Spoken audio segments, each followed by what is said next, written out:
Hi guys, welcome back to another video of economics on your tips. आज हम बात करने वाले हैं चैप्टर नंबर 1 की एंडिंग के बारे में। यानी कि अब तक हमने चैप्टर नंबर 1 की बाकी सारी चीजें पढ़ ली है कि भाई उस समय क्या होता था क्या नहीं होता था। Indian economy at the eve of independence approximately पहला चैप्टर समाप्त कर लिया है अपन ने। आज अपन बात करने वाले हैं आखिरी की कुछ टॉपिक्स की जो कि आपके एग्जाम के पॉइंट ऑफ व्यू से या 3 नंबर के क्वेश्चन के पॉइंट ऑफ व्यू से बहुत इंपॉर्टेंट है। वो है आपका पॉजिटिव इफेक्ट्स जो कि ब्रिटिशर्स ने छोड़ दिया। यानी कि कॉलोनियल रूल के अंदर ब्रिटिशर्स ने ऐसे कौन से काम करे थे जो कि आज तक हमारी इकोनॉमी के लिए वरदान साबित हुए। ये शायद आपको बहुत सारी किताबों के अंदर ना मिले, बट बहुत ही ज्यादा इंपॉर्टेंट टॉपिक है और मेरी किताब के अंदर जरूर मिलेगा। तो आज अपन इस बारे में बात करने वाले हैं। गाइस, इस बुक को आपने इतना सारा प्यार दिया हमारी इंडियन इकोनॉमी की, इसलिए अब की बार इस वीडियो के लास्ट तक जरूर आना। बहुत एक इंपॉर्टेंट नोटिस, बहुत एक इंपॉर्टेंट अनाउंसमेंट करने वाला हूं मैं इस बुक से रिलेटेड, जो कि आप सभी के लिए बड़ा जरूरी है। तो चलिए शुरू करते हैं। So guys, hi guys, welcome back to another video of economics on tips. Let's get started.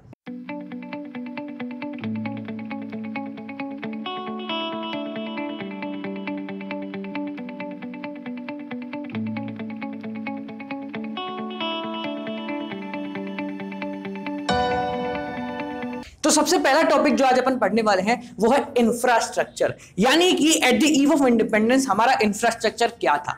तो कहीं सबसे पहले बिफोर प्रोसीडिंग की कैसा था हमारा इंफ्रास्ट्रक्चर, हम बात कर लेते हैं कि इंफ्रास्ट्रक्चर का एक्चुअल में मीनिंग क्या होता है। दिक्कत यह है कि हमें इंफ्रास्ट्रक्चर का मीनिंग नहीं पता, इंफ्रास्ट्रक्चर कोई स्टैंडर्ड डेफिनेशन नहीं पता और हमें यह बताई भी नहीं जाती, क्योंकि यह समझाया जाता है कि अगर आप कक्षा 12वीं के अंदर हो तो इंफ्रास्ट्रक्चर का मतलब तो आपको पता होना ही चाहिए। और यह समझकर कि आपको पता होना चाहिए आपको डेफिनेशन बताई नहीं जाती, आपको समझाया नहीं जाता इंफ्रास्ट्रक्चर होता क्या है। फिर आधे लोग इंफ्रास्ट्रक्चर को बिल्डिंग समझते हैं, आधे लोग इंफ्रास्ट्रक्चर को रोड समझते हैं, आधे लोग इंफ्रास्ट्रक्चर को ट्रांसपोर्टेशन समझते हैं, आधे लोग इंफ्रास्ट्रक्चर को रेलवे समझते हैं और शायद आधे लोग इंफ्रास्ट्रक्चर को इकोनॉमी समझते हैं। ठीक है, तो आज बात कर लेते हैं सबसे पहले कि इंफ्रास्ट्रक्चर का स्टैंडर्ड मीनिंग क्या होता है और इसके अंदर क्या क्या आता है। देखो, it refers to the basic physical and organisational structure. ये एक ऐसा फिजिकल यानी कि टचेबल एंड ऑर्गेनाइजेशनल स्ट्रक्चर है और फैसिलिटीज हैं जो कि required for the operation of an economy. एक इकोनॉमी को चलाने के लिए ये फैसिलिटी, ये फिजिकल स्ट्रक्चर रिक्वायर्ड है। यानी कि एडमिनिस्ट्रेशन हो गया, आपका रोड्स हो गई, आपके डैम्स हो गए, आपकी बिल्डिंग हो गई, आपका ट्रांसपोर्टेशन हो गया, आपका रेलवेज हो गया, आपके बस सर्विस हो गई, ये सारी की सारी चीजें ही आपका इंफ्रास्ट्रक्चर बनाते हैं। वो सारी फैसिलिटी, वो सारा फिजिकल स्ट्रक्चर, वो सारा ऑर्गेनाइजेशन स्ट्रक्चर जो कि इकोनॉमी को रन करने के लिए काम करता है, वो आपका कहलाता है इंफ्रास्ट्रक्चर। ठीक है, इसके अंदर सारी चीजें आ गई आप लोगों की। अब बात करते हैं कि जो ब्रिटिशर्स है जब वो थे at the eve of independence, जब हम आजाद हो रहे थे, उस समय हमारा इंफ्रास्ट्रक्चर एक्चुअल में था कैसा।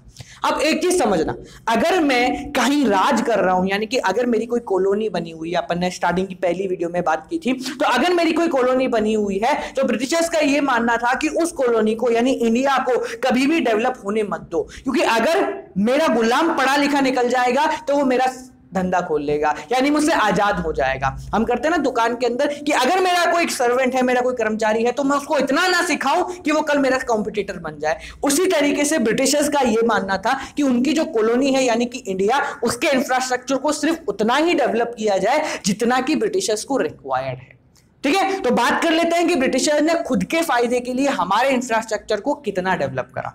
तो पहला पॉइंट आता है आपका रेलवेज। अब भाई रेलवे जो है वो आज के समय में हमारे लिए वरदान से कम नहीं है। अगर आज हम दुनिया की बात करें विदाउट रेलवेज तो पॉसिबल ही नहीं होगा। India without railways, come on, it's not possible at all, कभी भी पॉसिबल नहीं होगा। हमारी डे टू डे लाइफ के अंदर रेलवे बहुत इंपॉर्टेंट रोल प्ले करता है। ठीक है, तो उस समय जो अंग्रेज थे उन्होंने सबसे अच्छा काम तो हमारे लिए किया कि रेलवे लेके आए। बट जब तक हम आजाद हुए थे या आजादी से जस्ट पहले की अगर अपन बात करें तो उस समय जो ये रेलवे था वो कैसे काम करता था। ये जो रेलवे है ना, ये बेसिकली किसके लिए काम करता था? Benefits were mostly restricted to Britishers. यानी रेलवे से होने वाले जितने भी फायदे थे वो सारे के सारे सिर्फ ब्रिटिशर्स तक ही सीमित थे। अब किस तरीके से सीमित थे वो समझना। अब समझो, अपन ने पिछली वीडियो के अंदर ये वाली बात की है कि हम जो थे वो हम हाथ से काम करते थे, हम हस्तकलाओं में बड़े निपुण थे। हस्तकलाओं में निपुण मतलब हाथ से जो काम होता है, हैंडीक्राफ्ट इंडस्ट्री जो थी वो हमारी बड़ी अच्छी थी और बहुत ही बढ़िया काम करते थे। अब फॉर एग्जांपल समझना कि हमें ऑर्डर मिला टी शर्ट बनाने का। मैं फॉर एग्जांपल बैठा हूँ राजस्थान में, मुझे ऑर्डर मिलता है एमपी से कि आपको टी शर्ट बना के पार्सल करनी है। अब उस समय क्या होता था, रेलवे जो थी वो सिर्फ ब्रिटिशर्स के लिए काम करती थी। आप समझना, एक तरफ मैंने हाथ से टी शर्ट बुनना शुरू करा, हम 100 लोगों ने, दूसरी तरफ ब्रिटिशर्स ने मशीन से टी शर्ट बनाना चालू करा। दोनों में से पहला कौन बनाएगा, वही सामने वाली पार्टी। अब समझो, अगर मान लेते हैं कि हम दोनों ने सेम टाइम पे भी बना दिया, तो भी ब्रिटिशर्स ने क्या करा, उनकी जो टी शर्ट्स होंगी वो सारी की सारी थ्रू रेलवे जाएंगी, और जो मेरी टी शर्ट होंगी, यानी कि जो इंडियन हैंडीक्राफ्ट की जो टी शर्ट्स होंगी, इंडिया के जो क्राफ्टमैन की टी शर्ट होगी, वो सारी की सारी आप देख लो जैसे आपको बेचना है। यानी कि रोड के थ्रू बेच लो, खुद भागते भागते चले जाओ, साइकिल के थ्रू बेच लो, या कैसे भी बेच लो, पर वो रेलवेज के थ्रू नहीं जाएंगी। यानी कि उस समय के अंदर रेलवे से होने वाले जो बेनिफिट्स थे वो मोस्टली सिर्फ और सिर्फ ब्रिटिशर्स तक ही रिस्ट्रिक्ट होते थे। ठीक है, सेकंड पॉइंट बात कर लेते हैं अपना रोडवेज। अब समझो, अगर ब्रिटिशर्स को आगे डेवलप करना था तो उन्हें रोडवेज को बनाना या रोड्स को बनाना बहुत जरूरी था। ठीक है, अब समझना, प्राइमरीली जो रोड्स थे वो किस तरीके से काम करते थे, they are primary serve the interest of mobilising the army and shifting of raw material. जो रोड्स थे वो सिर्फ 2-3 कामों के लिए इस्तेमाल किए जाते थे। पहला काम क्या है, mobilising the army. Mobilising the army का मतलब आर्मी को एक जगह से दूसरी जगह लेके जाना। ठीक है, और दूसरा जो सबसे इंपॉर्टेंट काम होता था वो था शिफ्टिंग ऑफ रॉ मटेरियल। अब हमने पहले भी ये बात पढ़ी है कि जब राज करते थे ब्रिटिशर्स तो उन्होंने इंडिया को सिर्फ एक एक्सपोर्टर ऑफ रॉ मटेरियल बना दिया था। यानी कि उनके हिसाब से इंडिया का काम सिर्फ इतना था कि वो कच्चा माल बनाए और उसको ब्रिटेन तक पहुंचाए। तो यहां पे जो रोड्स का काम था वो सिर्फ इतना था कि कच्चा माल बना, वो वाया रोड चला गया पोर्ट्स तक। ठीक है, बंदरगाहों तक चला गया और वहां से शिप के थ्रू चला गया ब्रिटेन। तो जो रोड का काम था वो बेसिकली क्या था, shifting of raw material from one place to another और टू द पोर्ट्स। ठीक है, 2 काम हो गए। पहला हो गया रेलवे, जो कि उन्होंने अपने फायदे के लिए यूज किया। रोड का काम क्या था कि भैया रॉ मटेरियल को एक जगह से दूसरी जगह पहुंचा दे। थर्ड था एयर एंड वाटर ट्रांसपोर्ट। अब समझना इस चीज को, एयर एंड वाटर का जो ट्रांसपोर्ट था उसको बढ़ाना बहुत जरूरी था। ठीक है, क्योंकि अगर पोर्ट्स नहीं होंगे, बंदरगाह नहीं होंगी, तो ब्रिटिशर्स खुद का काम भी नहीं कर पाएंगे। तो ब्रिटिशर ने ऑल्दो पोर्ट्स पे बहुत सारा काम किया, बट स्टिल अगर अपन बात करें कि कितना किया, तो इतना नहीं था जितना कि उन्हें करना चाहिए था। यानी कि बात वहीं आगे रुक जाती है कि ब्रिटिशर्स ने वही बंदरगाहें बनाई, ब्रिटिशर्स ने वही पोर्ट्स बनाए जो कि उनके फायदेमंद थे। यानी कि उनको जहां से सामान पहुंचाना था सिर्फ वहीं के पोर्ट्स को प्रॉपर्ली डेवलप किया, बाकी पोर्ट्स को वेकेंट छोड़ दिया। लास्ट बात आ जाती है आपकी कम्युनिकेशन। तो उस समय अगर अपन बात करें तो कम्युनिकेशन के बेसिकली 2 ही माध्यम होते थे, एक था पोस्ट और एक था telegraph, electronic medium of transportation, electronic medium of communication. ठीक है, तो उस समय 2 ही तरीके के आपके बेसिक ट्रांसपोर्टेशन से, कम्युनिकेशन के पार्ट से, एक था पोस्ट और दूसरा था टेलीग्राफ। ठीक है, अब समझना ये दोनों किस तरीके से करते थे। The system of electronic telegraph was introduced at high cost to serve the purpose of maintaining law and order। जो टेलीग्राफ का कॉन्सेप्ट था वो क्या था, जो इलेक्ट्रिक टेलीग्राफ आप वन प्लेस से दूसरी जगह वाया वायर के थ्रू आप कम्युनिकेशन कर सकते थे, वो बहुत ही हाई प्राइस पे उन्होंने इंट्रोड्यूस किया। अब हाई प्राइस पे इंट्रोड्यूस करने के दो कॉन्सेप्ट थे। पहला कि इंडियंस तक ये चीज बहुत कम पहुंच पाए, ठीक है, क्योंकि उनको वैसे ही हमने रॉ मटेरियल का एक्सपोर्टर बना दिया तो उनकी जेब में पैसा वैसे ही कम था। सेकंड और सबसे इंपॉर्टेंट था कि इस चीज को सीक्रेट रखा जाए ताकि जो purpose of maintaining law and order जो है, यानी कि कानून बनाना और उसे फॉलो करना, वो सारे काम इसी के थ्रू चल सकते थे। ठीक है, तो उस समय जो हमारा इंफ्रास्ट्रक्चर था वो कुछ इसी तरीके से बेहाल था, हम कह सकते हैं पूरा इंफ्रास्ट्रक्चर था at the eve of independence. Railway Britishers के फायदे में चले गए, रोडवेज उनके कामों में निकल गए कि आर्मी को इधर से उधर ले जाना है या रॉ मटेरियल को शिफ्ट करना है। एयर एंड वाटर ट्रांसपोर्ट काम जरूर किया पर जितना करना था उतना नहीं कर पाए। कम्युनिकेशन की बात करें तो पोस्ट और टेलीग्राफ यही 2 मीडियम चलते थे। इलेक्ट्रिक टेलीग्राफ को उन्होंने काफी हाई प्राइस पे इंट्रोड्यूस किया ताकि कोई और इसका इस्तेमाल ना कर पाए और वो लॉ एंड ऑर्डर को इसी के थ्रू ऑपरेट कर पाए। ठीक है, तो गाइस ये तो बात हो गई कि भैया इंफ्रास्ट्रक्चर के क्या हाल थे। अब सेकेंड और सबसे इंपॉर्टेंट बात अपन कर लेते हैं जो कि इस वीडियो का मेन पर्पस है, that is the positive contribution of Britishers. अब समझो, ब्रिटिशर्स हमारे यहां आए थे हमें बर्बाद करने। उनका मेन मोटिव था कि इंडिया से जितने भी फायदे निकाल सकते हैं वो सब निकाल लो और इसको खाली छोड़ दो। ठीक है, यानी कि उसको सिर्फ अपना गुलाम बना लो, गुलाम बना के छोड़ दो। पर तू जानता नहीं अपने भाई जैसा कोई हार्ड ही नहीं है। इंडिया ने सब कुछ सहा, पर उसके बाद जब डेवलपमेंट की बारी आई तो वो जो छोड़ के गए थे ना, बोले तूने खुद के फायदे के लिए किया था, आज तेरा पप्पा हूं मैं। रेलवेज सबसे बड़ा नेटवर्क बन गया। ठीक है, हमारे सारे काम आज रेलवे से होते हैं। तो आज अपन बात करते हैं 3 से 4 पॉइंट में बताता हूं जो कि ब्रिटिशर्स ने किए खुद के फायदे के लिए, पर अल्टीमेटली भारतवासियों ने अपना फायदा उसमें निकाल लिया और आज इंडिया में ये बहुत बड़े स्केल पे ऑपरेट हो रहे हैं। ठीक है, तो सबसे पहला और सबसे इंपॉर्टेंट आप जानते ही हो, रेलवेज। ठीक है, इंट्रोडक्शन ऑफ रेलवेज। ब्रिटिशर्स ने रेलवेज खुद के फायदे के लिए निकाला था ताकि वो इंडिया के प्रोडक्ट्स को मात देके मशीन मेड प्रोडक्ट्स को जल्दी मोबिलाइज कर पाए। बट आज के समय में हम बात करते तो उस रेलवे का इतना हमने काम कर लिया, उसके नेटवर्क को इतना बड़ा बना दिया कि आज हमारे सारे के सारे काम जो हैं वो रेलवेज के थ्रू ही ऑपरेट किए जाते हैं। Second, commercialisation of agriculture. अब कमर्शियलाइजेशन ऑफ एग्रीकल्चर क्या है, ये मैंने पहले समझा रखा है आपको कि एग्रीकल्चर को धंधा बनाना। हम लोग पहले एग्रीकल्चर को सिर्फ इसलिए करते थे, हम खेती इसलिए करते थे ताकि खुद खाएं और दूसरों को खिलाएं। ठीक है, तो साथ के बेचारे भाई बंधु हैं मेरे, उनको खिलाएं, काम खत्म करें। तो ब्रिटिशर्स ने हमें एक चीज सिखाई कि आप जो एग्रीकल्चर है उसको धंधे की तरह इस्तेमाल कर सकते हो। ऑल्दो उन्होंने सबसे पहले नील की खेती जो कराई थी वो खुद के फायदे के लिए कराई थी, पर हमारे दिमाग में कर गया, दिमाग में ये बैठ गया कि यार अगर वो खुद के फायदे के लिए नील की खेती करा सकते हैं, अब तो वो चले गए, तो हम उस नील की खेती, उस कॉटन की खेती, उस जूट की खेती करके खुद का भी तो फायदा कर सकते हैं, हम उसको बेच भी तो सकते हैं। तो उन्होंने हमें सिखाया कि भाई एग्रीकल्चर को कमर्शियलाइज कैसे किया जाता है। फायदा उनका था पर फायदा हमने उठाया। वो कहते ना कि हमें जियो लाना नहीं आता, हम इतनी बड़ी कंपनी डेवलप नहीं कर सकते, बट कंपनी एक बार डेवलप हो गई तो उसके हैक्स जरूर हम निकाल सकते हैं, उसमें हम टैलेंटेड हैं। तो उसी तरीके से उन्होंने अपने फायदे के लिए एग्रीकल्चर को कमर्शियलाइज किया। उनके जाते हमने बोला अब तो निकल, अब हम बताते हैं कमर्शियलाइजेशन कैसा होता है। क्यों? क्योंकि धंधा मंदा सही पर धंधा धंधा सही। ठीक है, नेक्स्ट टॉपिक आता है आपका monetary system of exchange. Britishers ने रुपीज का जो चलन था उसको बढ़ाया। ठीक है, हम पहले इधर उधर के काम में थे, तो उन्होंने exchange, monetary system of exchange यानी रुपीस का जो कॉन्सेप्ट है उसको लेकर आए, उसको डेवलप किया था।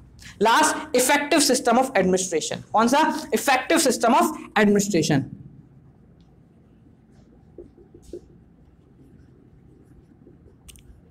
ठीक है, एडमिनिस्ट्रेशन किस तरीके से किया जाता है, कैसे रिकॉर्ड्स मेंटेन करने हैं, कैसे बाकी सारे काम करने हैं, ये ब्रिटिशर्स ने खुद के लिए किया था और उनके जाने के बाद ये चीजें हमें ऑटोमेटिकली बनी बनाई मिल गई थी।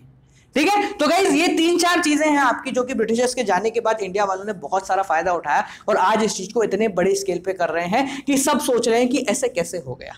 ठीक है, सो गाइज आज के टॉपिक जो है वो सिर्फ यही थे।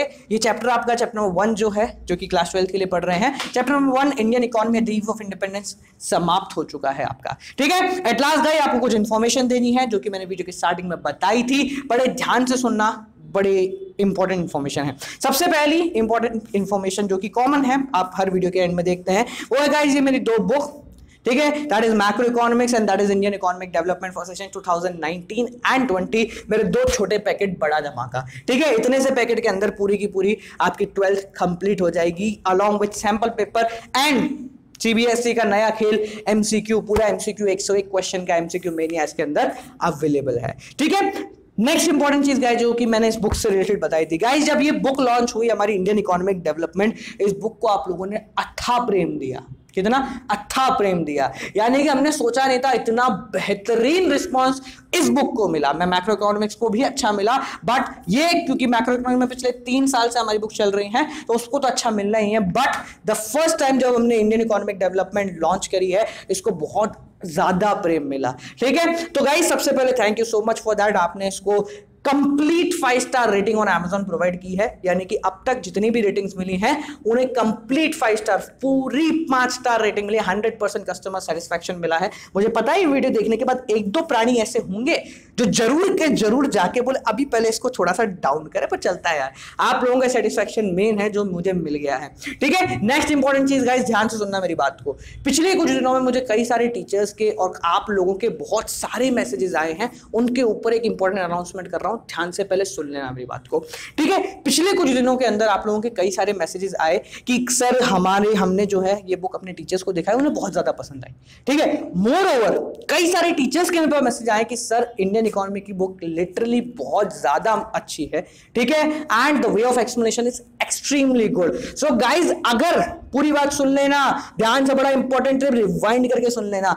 अगर आपके स्कूल के टीचर या आपके कोचिंग इंस्टीट्यूट के टीचर में से कोई भी ऐसा है, या अगर आप खुद सर या मैम जो भी हैं, अगर आपको ये बुक पसंद आई और आप इससे पढ़ाने में इंटरेस्टेड हैं, सो हमें डायरेक्ट कांटेक्ट कीजिए। हम आपके स्टूडेंट्स के लिए, ओनली फॉर योर स्टूडेंट्स, इस बुक को at a very low price आपको प्रोवाइड कराएंगे। इस साल से हम इसको स्कूल्स के अंदर एंड कोचिंग इंस्टीट्यूट के अंदर अवेलेबल करा रहे हैं, ठीक है। ऑल्दो हमने 2 से 4 स्कूल्स एंड कोचिंग इंस्टीट्यूट में इसको प्रोवाइड करवा दिया है। तो गाइस, जितने भी, अगर आप स्टूडेंट हैं और आपको पता है कि आपके मैम या सर उससे पढ़ा रहे हैं, ठीक है, देखो कोई दिक्कत की बात नहीं। अगर आपको लगता है कि बुक में दम है, जो कि बहुत ज्यादा है, अपने सारे के सारे स्टूडेंट्स को इस बुक के थ्रू अगर आपको पढ़ाना है तो प्लीज गो थ्रू इट, ठीक है। कोई दिक्कत की बात नहीं है, हम इसको टाई अप करा रहे हैं स्कूल्स एंड कोचिंग इंस्टीट्यूट के साथ, ठीक है। तो ध्यान से सुन लो, आपको ज्यादा पे की जरूरत नहीं है। अगर आपको लगता है कि आपके टीचर्स इंटरेस्टेड हैं इस चीज के अंदर, तो बोलिए उनसे कि हमें कॉन्टेक्ट करें, हम काफी डिस्काउंटेड प्राइस में आप सबको ये बुक प्रोवाइड कराएंगे, क्योंकि this book is gonna rock this year. मजे आने वाले हैं इस बात में, ठीक है। तो आप लोगों के कॉल्स का इंतजार मैं कर रहा हूं। जितने भी टीचर्स हैं गाइस, प्लीज कांटेक्ट कीजिए उसको, अपने स्टूडेंट्स को बहुत सारा फायदा होगा। मजे आ गए इस बुक को देखकर। तो चलिए आपसे फिर मिलेंगे, टिल देन क्या करना है, कीप ऑन वाचिंग इकोनॉमिक्स और टिप्स। कॉल का इंतजार करूंगा। Do like, comment, share and one more thing, अब तक रेटिंग नहीं दी ना, मतलब how can this be possible. 800 किताबें 15 रेटिंग दी है तुमने, थोड़ी तो शर्म करो, जाके रेटिंग प्रोवाइड करो। फिर मिलते हैं आपसे, till then, one more thing.